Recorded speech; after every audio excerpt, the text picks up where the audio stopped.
So, good to meet you. Tough 48 hours for the country, as you know, and I saw that you had said, you had reacted, I think, on Fox, that, look, this is not representative of the right of America. But just tell me more about that, just your reaction and what you took away from this. No, I said it's not representative of the left, and it's not representative of the right. You know, in today's day and age, everybody tries to politicize everything, and you had such a tragic, awful, horrible situation happen in Pennsylvania where you had a lunatic go and kill innocent people while they were worshiping, and it's the worst of the worst. And you know, sometimes tragic events like that actually bring this country together, and I think in a certain crazy way, it certainly did. But it was an awful situation that happened 2 days ago, and it's just unthinkable. I mean, it's truly, truly unthinkable. Yeah, you know, we've had the violence in Pittsburgh. We had the mail bomb arrest. You kind of touched on it, but if you had a larger message for Americans, what would it be? Yeah. Well, listen, as a country, we're the best country in the world. We're the greatest country in the world, and you know, you can't pay attention to, you know, the whack job here or there. We're so much better than that as a nation, and we have to denounce it. And I think everybody did on all sides of the aisle when this happened. I think everybody came out and denounced it very, very powerfully. But, you know, we live in the greatest country in the world. We've got the greatest economy. We're the envy of the entire world.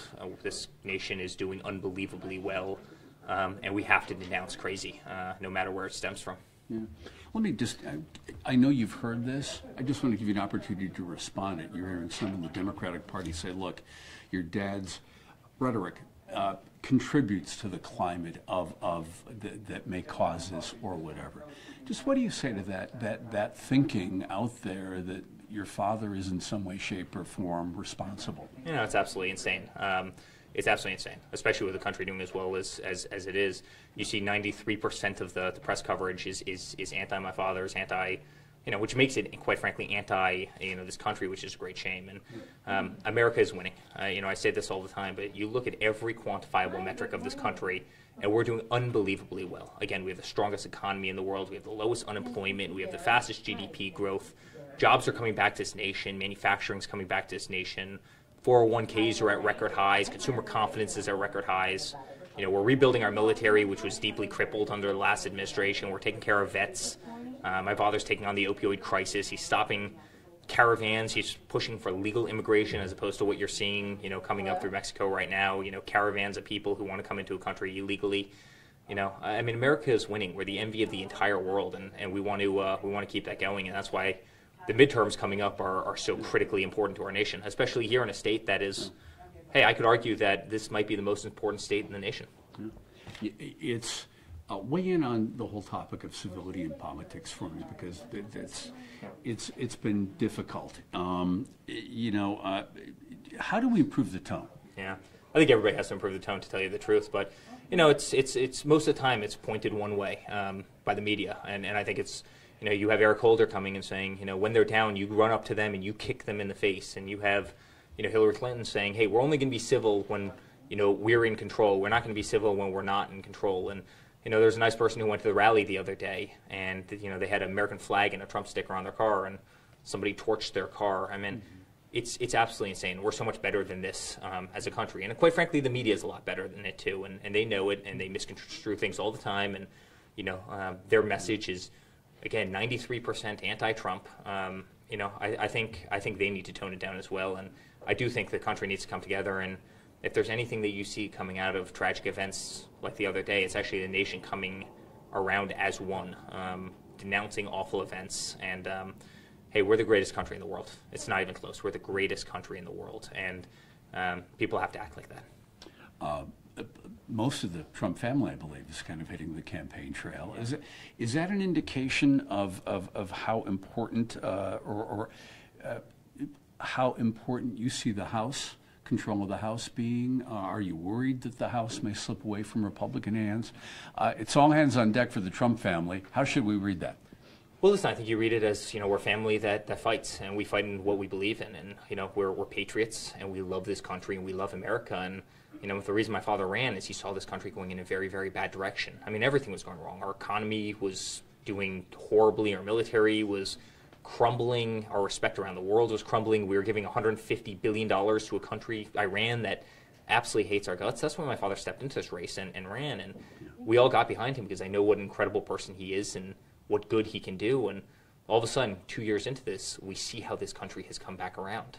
We're winning, as I say, with everything we do. Every quantifiable metric of the economy, of the military, of foreign relations, of respect, of our stock markets, of 401ks, of consumer confidence all around the country, manufacturing, retail, everything. I mean, America is winning again. This is a state that's winning again, and we want to keep that going. And listen, it's tough. It's a tough road. It puts families through a lot, but we do it because we believe in this country. We believe in America.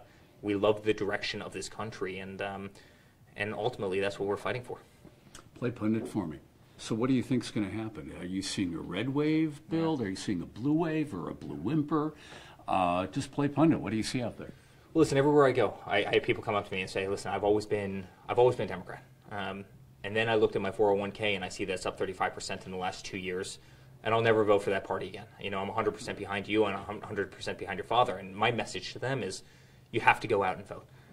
I also hear it all the time that, hey, my guy's not on the ticket, so I'm not going to go out and vote. And I go, please, you can't think that way. I mean, effectively, you not voting is voting against what's happening in this country right now and the great success that we've made. You have to get out there. This is one of the most important elections, certainly in our lifetime. And the House is incredibly important. You have a couple, big House races out here, and the Senate's very important. You have one very big Senate race out here, right? That's incredibly important. So people have to get out there. People have to vote. It's just critically important to this nation. You're here for Crescent Hardy today. You can have a rally in Henderson.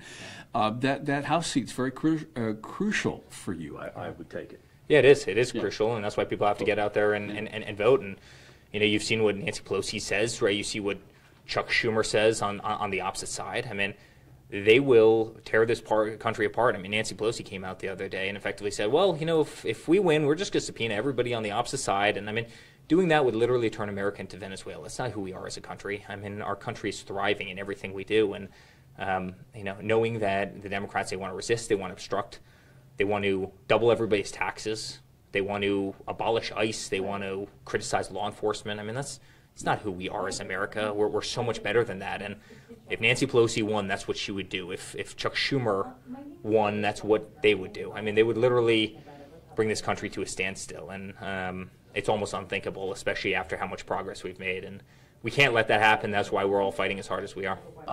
Just your reaction. I asked your husband this. Tough 48 hours, for the country, what happened in Pittsburgh, and then you had the mail bombing stuff before that. Just your reaction to what you've been watching? Yeah, it's the worst of the worst. It's absolutely horrible.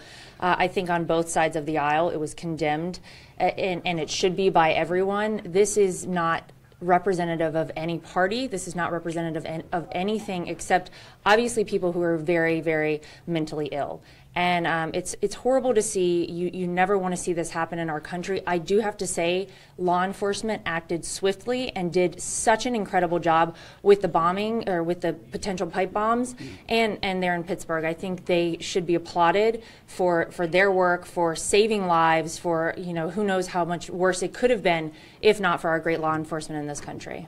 I asked your husband this also. I'll ask you, how do we improve the tone in politics? It comes from both sides, both parties.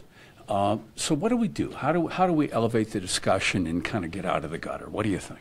I would just love to see all people remember at the end of the day, we're Americans. We are all on the same team here. We're all fighting to better our families, to better our country, to make life better for one another, and to be the greatest country in the entire world. And I think if we all kept that in mind a little more often, maybe it would help us remember, why this country is so great and why we should all embrace one another. And put politics aside. It's really about helping your neighbor, helping your friend. I'm from North Carolina. I went down right after the hurricane that hit there recently, and I'll tell you, people did not have a political party down there. It was neighbor helping neighbor, friend helping friend.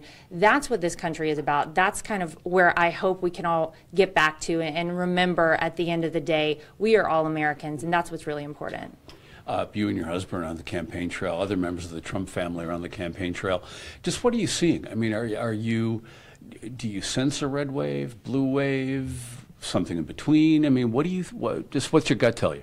Well, I don't want to be too optimistic, but I will tell you it's very interesting. I got the incredible opportunity in 2016 to travel all across this country for my father-in-law, and I felt something happening that the media did not report. They did not have the sense of what was going on in this country like I did, being able to get out to Nevada, to Illinois, to Iowa, to Florida and North Carolina. I feel a very similar thing happening now. I don't know that polls are accurately reflecting the sentiment in this country. I think people understand what's at stake here. They understand that if they are happy with what has happened under President Donald Trump and they want to see that continue, they have to get out and vote. And I think you are seeing early vote numbers, much higher on the Republican end than we've seen in the past. And I think that speaks to something. I think there are a lot of people who are taking this very seriously. We know that midterms are not as exciting as a presidential election, but it is as important as voting for President Donald Trump in 2016 to vote for Republicans in 2018.